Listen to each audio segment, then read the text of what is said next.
Então, que bom que você está aqui mais uma vez. A gente já está se encaminhando para o final dessa série, nosso penúltimo vídeo. E hoje eu quero comentar sobre o impacto da pandemia no nosso EAD de Matemática Financeira. Então você pode pensar, ela já fazia aula EAD, não teve impacto nenhum na pandemia quando teve o ensino emergencial remoto. Eu tive impacto sim.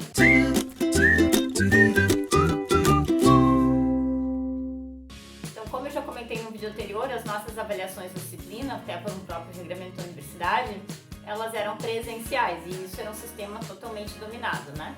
Então na pandemia a gente teve a nossa maior alteração, foi a questão da avaliação. Só que quando a gente muda uma avaliação, a nossa avaliação ela era toda meio casadinha ali. Quando a gente muda uma avaliação, a gente teve que mudar tudo. Então, a primeira coisa que mudou na pandemia, que eu falei no vídeo anterior do conceito falta de frequência, FF, dentro da universidade foi extinto esse conceito. Então, durante a pandemia, nos semestres 2021 e 2022, não foi dado esse conceito e vai seguir a mesma coisa, o mesmo regramento para o próximo semestre. Então, todos os nossos critérios de frequência virtual, eles foram imediatamente extintos, né? E como é que foi a gente extinguiu esse critério de frequência? A gente simplesmente deixou de ter, a gente passou a ter uma sugestão de cronograma para os alunos, né? A gente continuou tendo os mesmos tópicos de estudo e a gente passou a ter sugestão de datas para os alunos cumprirem aquele cronograma para que eles finalizassem tudo, né, dentro do prazo indicado. A outra questão, que aliás reduziu um pouco os conteúdos, né, os questionários dessa disciplina, foi como a gente aboliu as avaliações presenciais. No meio do semestre a gente tinha um tópico que era de revisão de conteúdos, pré-prova, né? E ao final da disciplina a gente também tinha um outro tópico de revisão de conteúdos que antecedia a segunda prova. Então a gente aboliu esses dois tópicos de conteúdo, digamos assim. E abriu então as datas, né? Desde o primeiro dia de aula, os alunos entram, eles têm todo o material disponível e eles podem fazer no tempo deles. Então, alguns alunos, por exemplo, no último semestre, né, o semestre começou em janeiro, alguns alunos em início de abril já tinham completado todos os requisitos e sido aprovados. Né? Outros foram até o último dia letivo. E a modificação principal, então, foi a avaliação. Então a gente seguiu com os mesmos questionários online, né, que a gente chamava pré-testes e passaram simplesmente a ser exercícios online. E a gente dividiu a avaliação em duas etapas. Então a primeira etapa a gente chama qualificação. Então nessa primeira etapa consiste dos alunos responderem todos os questionários online e ter um desempenho de 90% em cada um deles, tá? Isso foi algo que a gente discutiu com os alunos, né, que a gente precisa, né, como a avaliação é online, não é uma avaliação presencial, a gente nem sequer tem garantia que são os próprios alunos que estão fazendo as questões, né, e a gente precisa ter garantia de que eles vão aprender esses conteúdos. Eles têm essa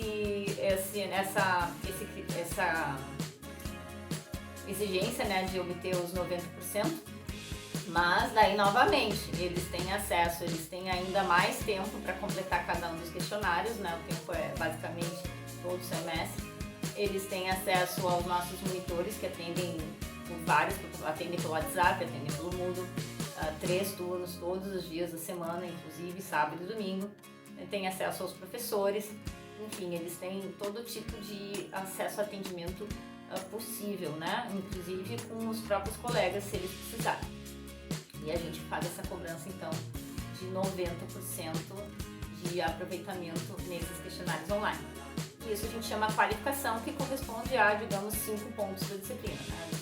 De 0 a pontuação mínima, 10 a pontuação máxima.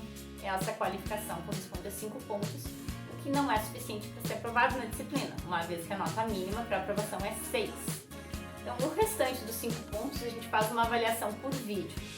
Como é que funciona essa avaliação por vídeo? Então, os alunos, a gente divulga para os alunos uma lista de questões da vida prática de financeira. Então, por exemplo, opções de financiamento, opções de investimento, a gente dá uma questão com valores e o aluno tem que fazer cálculos para chegar nas conclusões de qual é a melhor opção ou explicar por que alguma coisa acontece, enfim, questões práticas de financeira envolvendo conteúdos diversos da matemática financeira.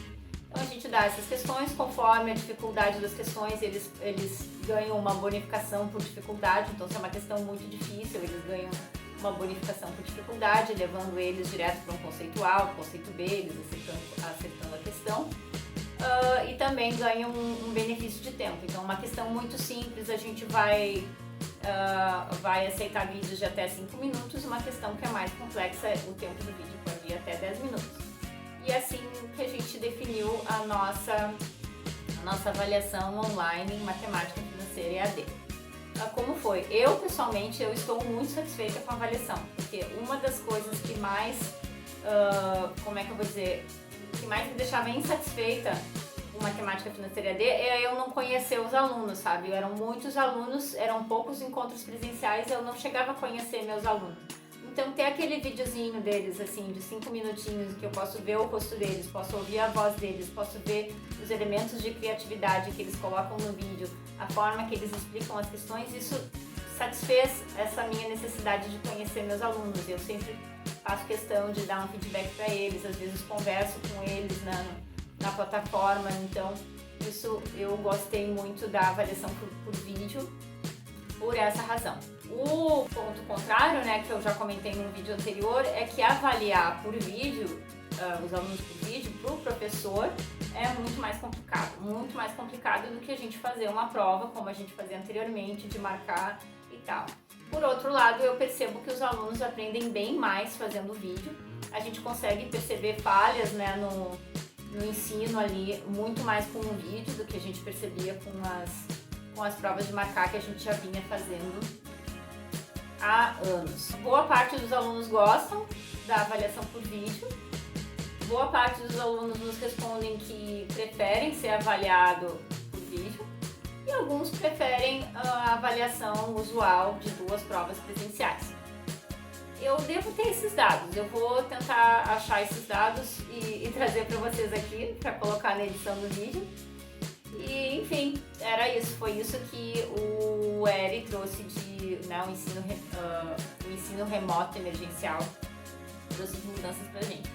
A questão da avaliação online, né, ficou muito pesada para o meu colega, ele não gostou dessa forma de avaliação, ele achou muito pesado, muito cansativo, né, a gente fica às vezes quando chega na época de avaliar os vídeos, né, a gente fica vários dias só assistindo vídeos, fica pesado, fica cansativo. E como talvez ele não tinha essa necessidade que eu tinha de conhecer os alunos, né, talvez não brilhou para ele essa alternativa de avaliação. Então isso foi uma das coisas que eu coloquei, que é uma das coisas a serem consideradas quando a gente faz EAD. Fazer EAD sozinho é muito difícil, precisa de uma equipe, um mínimo de outro professor junto contigo, se tu for pegar uma disciplina grande. E é importante ter isso bem dialogado entre os professores, né? As alternativas de avaliação. E não bastam elas serem alternativas boas de avaliação, elas têm que ser viáveis, né? A correção tem que ser viável para o professor. E era isso que eu tinha para falar para vocês hoje. E estamos próximos do final da série, né? Então, no próximo vídeo, o vídeo final da série, eu vou falar algumas dicas para você que quer ingressar no EAD, quer começar no EAD, o que seriam os primeiros passos? Na minha visão de professora, qual seria o primeiro passo? Certo? Vejo você lá? Até!